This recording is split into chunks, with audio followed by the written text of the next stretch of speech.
This is a video of my GH60 with Kailh Box White switches, GMK Ocean Dolch keycaps, an aluminum backplate, and an iQnix Lambo 60% case. These Kailh Box White switches are great, but they're a little too light for my taste. I have some of the navy blue box white switches coming in soon, and hopefully those will be a little more what I'm looking for. Great switches though, pretty tactile. The click is really satisfying, especially compared to Cherry MX Blues, which are just kind of a nightmare.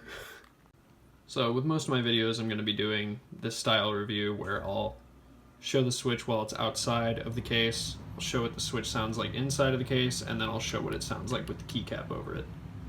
So here's the free switch.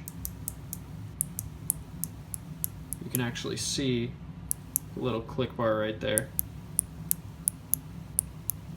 going up and down. Here's what the switch sounds like in the case with no keycap. And then here's what it sounds like with a keycap. And now for the typing test.